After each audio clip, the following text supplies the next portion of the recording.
This is a memoir, so it is nonfiction, but there's also some poetry. And so the first thing you're going to hear is a poem, and then there'll be a little bit of fiction. I'm going to read this for about, I don't know, maybe 10 minutes, and then I'm going to read you, nonfiction poetry, and then 5 minutes of fiction is my tentative plan. Diagnosis. The first needle is long, but no worse than the dentist's. A small prick in an unaccustomed place. Rat-tat, rat-tat. The biopsy sounds like the beat of a distant drum, or more sharply, a staple gun, extracting rather than inserting. 2 days later, the breast still aches and the results are in. Surprising, she was so young. Is, of course.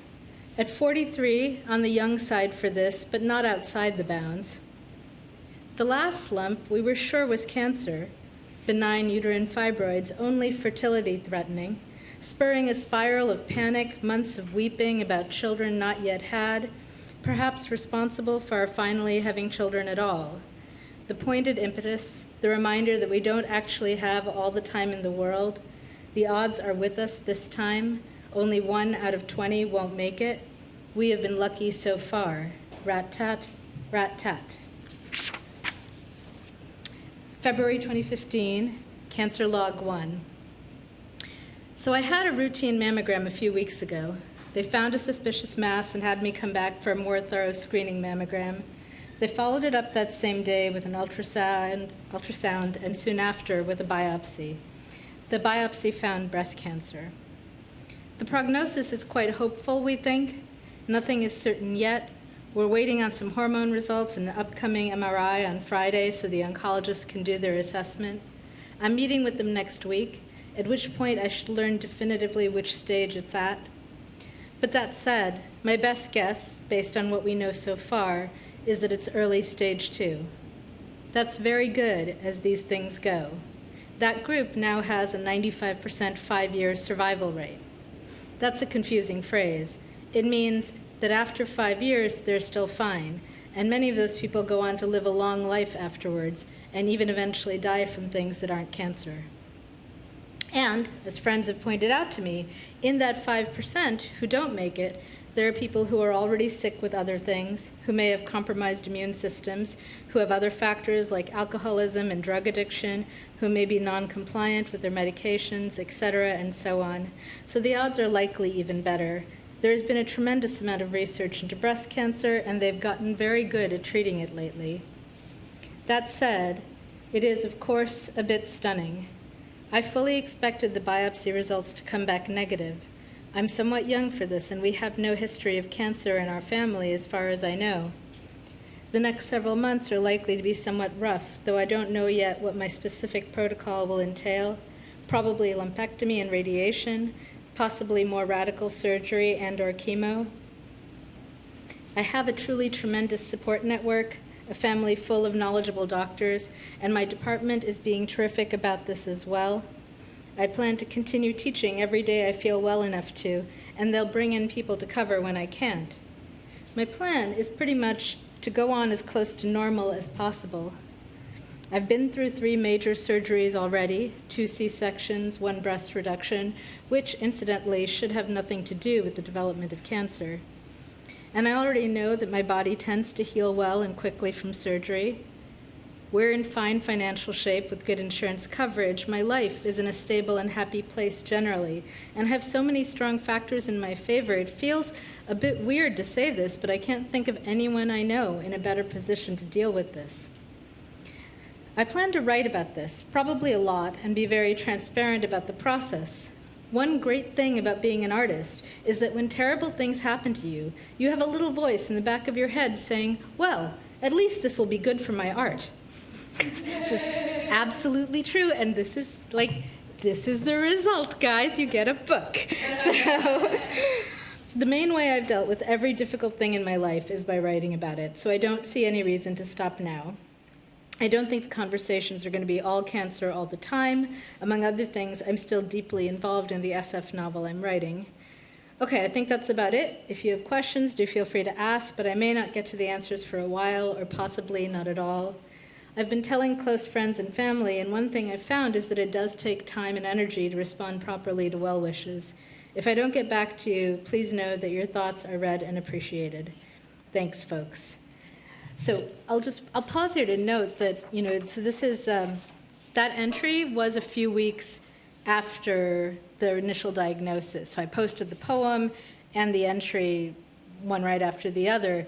And one of the hardest things for me was those couple of weeks where I was waiting to know enough that I could tell my parents and tell my family and close friends, and felt like I should not be putting it all on the internet before I had that conversation. And I'm really bad at that. I'm really bad at not talking about it because I've been blogging. My blog is the third oldest on the internet from December 1995. I'm old, y'all. And I've been doing this, I used to write erotica in college, and I wrote it for 10 years. And I would put it out on the news groups, and then at some point, so I heard about this new thing, the World Wide Web, and I had gotten tired of, people would ask me to repost the stories, and it was tedious, and I was like, oh, if I can put it on this web page thing, that will be easier. So a tech friend helped me set it up, and I started blogging, and as well as putting the stories up.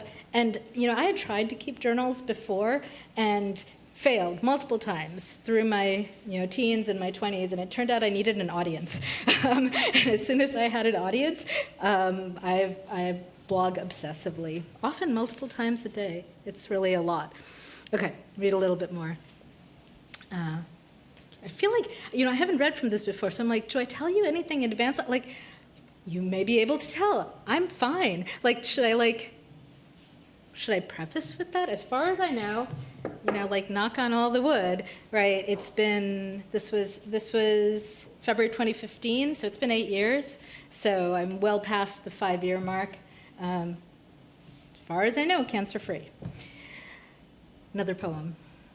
When you have breast cancer, friends rush in for overdue mammograms, even the ones who are resisting going at all, afraid of what they'd find.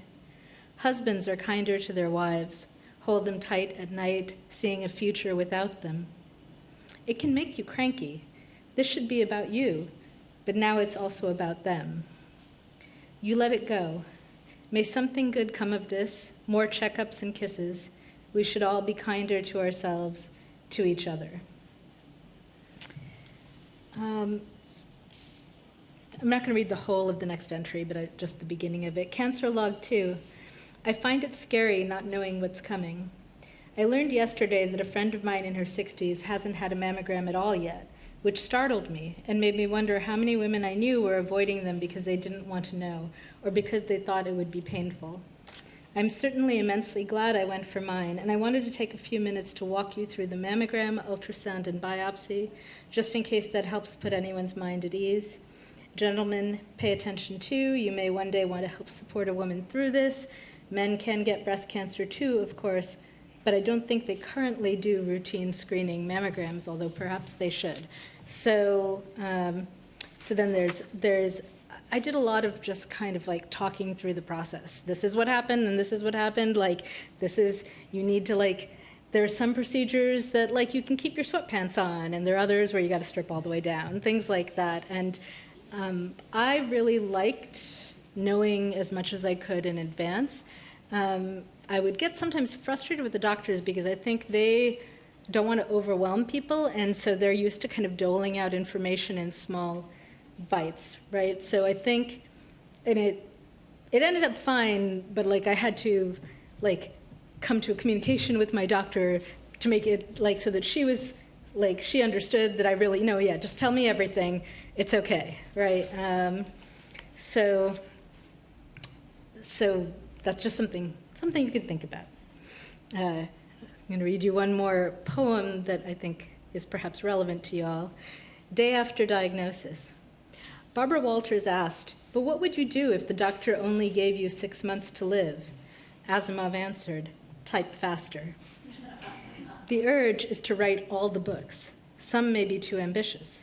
The epic science fiction series, the fantasy trilogy, the huge tangled memoir on love and nationalism and writing and sex, even the cookbook revision may be too strenuous. Will the body still be able to endure hours chopping onions, ginger, garlic?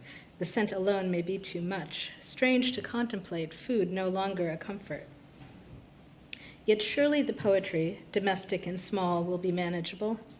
When first writing as a broken-hearted student, it was poetry that emerged, words that wouldn't speak out loud, weeping their way across the page, sometimes raging, catharsis and consolation. My partner asks, if time is limited, which book is most urgent? What hasn't been said yet?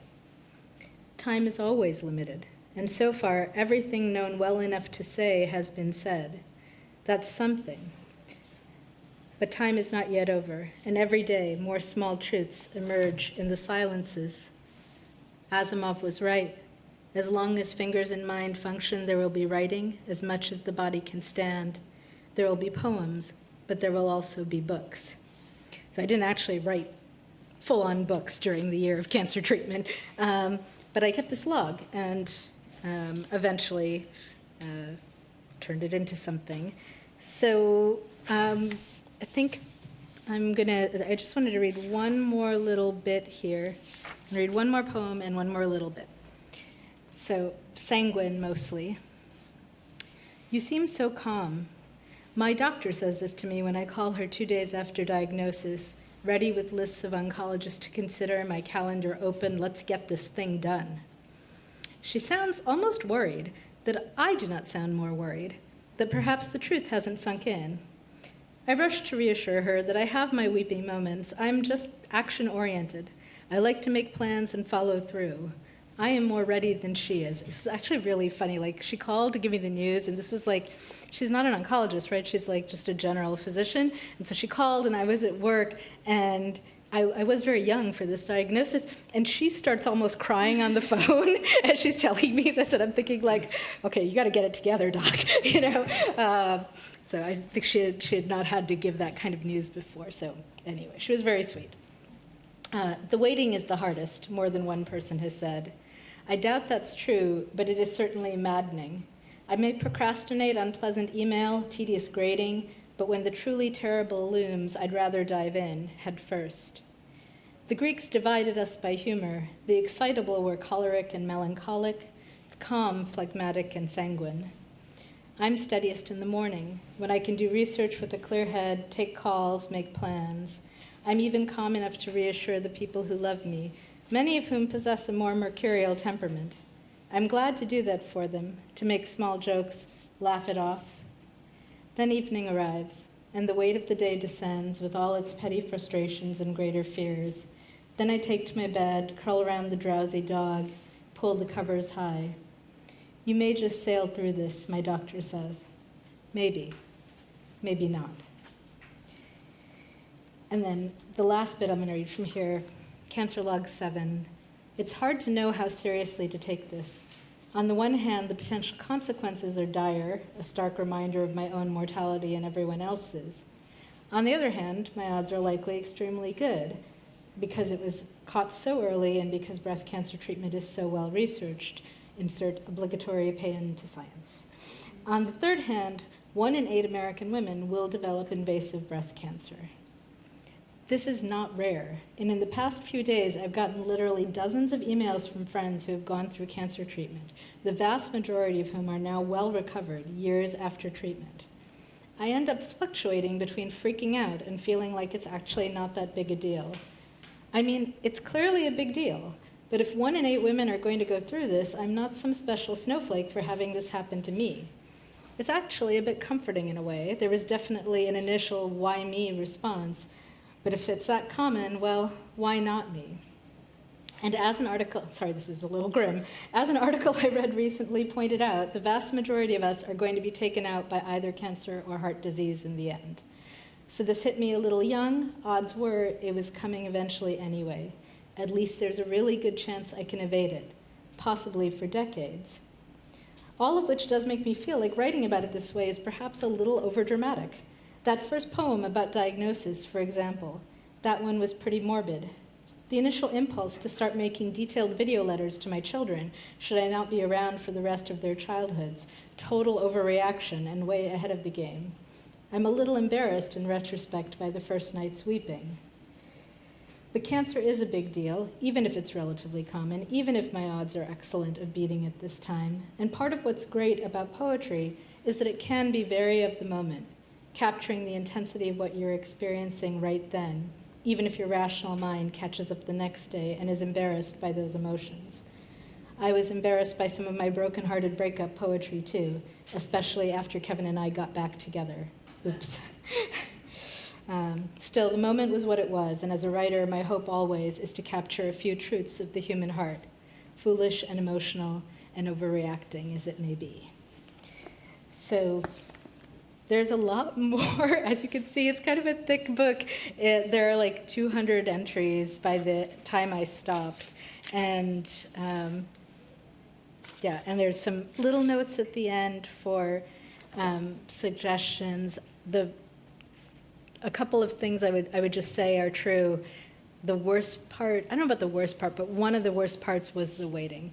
It took like 2 months to get like diagnosis and a plan in place, which turned out to be good because it meant that like they didn't think it was that urgent. If they think it's urgent, they move a lot faster. But it was very frustrating for me waiting through that. Probably the most useful thing someone told me was just the phrase, "This too shall pass." Like, because sometimes it just sucks. Just sucks, and that all you can do is kind of breathe through it and know that it's not going to be forever. So, and I guess I wanted to just note there is a lot of support out there, so I hope none of you have to deal with this anytime soon. But if you do, there's all kinds of stuff to help. There's like nonprofits, people who will come and clean your house when you are too tired from chemo to clean. There are services that will drive you to appointments and to treatment. So there's a lot out there. There are people, random strangers brought casseroles to my house, which I don't know, I just love. So sorry guys. I'm gonna read you a little bit of fiction. So I got 2 books out of cancer, which I think is pretty good. So this is really just a short story, but I've managed to stretch it into a book by sticking the poems in here too. And it is a story I wrote during that year of treatment, and it is a little romance. A woman who has just been diagnosed with breast cancer meets a handsome Scottish Indian florist in Oak Park, which is where I live. And it follows her through the year of treatment, but also through her garden and the flowers. Anyway, I'm going to read you just a couple pages. Can I help you? The woman in the front section of Devin McLeod's garden shop had been wandering aimlessly about the store for a full 20 minutes. Usually he tried not to pester the customers. After 11 years in America, he still hadn't dropped all of his more reserved habits. His Scottish father had been the strong, silent type, but his Indian mother came from shopkeeper roots, and he could just hear her scolding him now. "Take care of your customers, son, and they'll take care of you." He really ought to Skype them. It had been too long. See, I wrote this long enough ago that it was Skype and not Zoom, right? That's funny. "I'm sorry," she said, blinking up at him. January in Oak Park meant that she'd entered his shop swathed in what his wife had called sleeping bag coats, the kind of puffy coat that covered you from head to ankles. But Devin kept the shop warm and humid for the customers as well as the plants, and the woman had already unbuttoned her coat, stuffed gloves in her pocket, and unwrapped her scarf, revealing brown curls, bright blue eyes, and a mouth that looked like it wanted to smile. "I don't really know what I want. Your window just looked so lovely." "I try," Devin said, smiling. January meant paper whites and amaryllises, and his shop window featured a splendid array of white blooms on tall green stalks, supported by graceful copper stakes. It had come out nicely, if he did say so himself. Manju had done all the displays back in the day, but after 5 years without her, he'd developed his own style, a little more restrained, less exuberant than what she would have done. So far, the customers seemed to like it. The store was still paying its bills at a time when many others had gone under. Most small businesses survived on the tiniest of profit margins. His mother would have said it was the tea and hospitality that kept people coming, which reminded him, "Do you want some tea? There's some shortbread on the tray." "Oh, that would be so good." The woman walked across the store to the little table where an array of teas waited, and an electric kettle. She poured herself a mug, not bothering with sweetener or milk, and cupped it in hands that trembled a little. She drank the tea straight off, though it must have been scaldingly hot, and Devon winced for her. Then she stood there, staring at a table displaying succulents for an unconscionably long time, long enough that Devon had to ask, "Are you all right, miss?" She wasn't a miss exactly, but not a ma'am either. About his own age, he'd guess, early 30s. "I'm sorry," she said, turning to face him. The mug was still in her hand, and she looked at it, startled. "Where should I—" Devon came forward to take it from her, and their hands touched, brown to white, and despite the humidifiers he had running, the air was still dry enough to make a spark, invisible but felt. She smiled up at him apologetically. "I'm sorry, I got some strange news today." "Bad news?" "I don't know yet. Maybe." "Here, hold on a sec." Devon wasn't sure why he was doing this, just because she looked lost, and he wanted to see what her face would look like if it were smiling as it was meant to. He ducked into the back room where the last of the Christmas decor lingered and clipped off a sprig of holly. A few twists of floral tape, a pin, and now he had a little holly pin. He brought it back into the main room and handed it to the woman, who looked bemused. "Holly, it's still green in the darkest part of the year. It's a traditional symbol of hope, protection, and victory." She smiled then and carefully pinned it to her scarf. "That's exactly what I need. Thank you. What do I owe you for this and the tea?"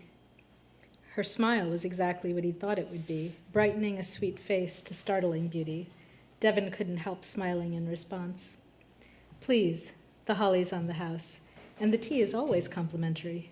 Come back when you want a plant to brighten your home." The woman nodded.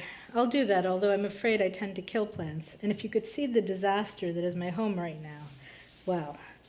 "Some of our plants are remarkably hardy," Devon said solemnly. "They resist the most determined plant murderers." She laughed, and if he'd thought her smile was sweet, her laugh was 10 times better. "Good to know," she said. "I'm Devon McLeod. Catherine Smith, Kate. Nice to meet you, Kate. Come back soon." "I will," she said. She looked better now, less lost. As she buttoned her coat and disappeared into her scarf, Devon held on to her words like a promise. Kate probably didn't mean them. He knew that. It was the sort of thing you said to shopkeepers to be polite. But Oak Park was a small town. Once you met someone, you were always running into them again when you didn't expect it. One way or another, he hoped he'd be seeing Kate again soon. Thank you.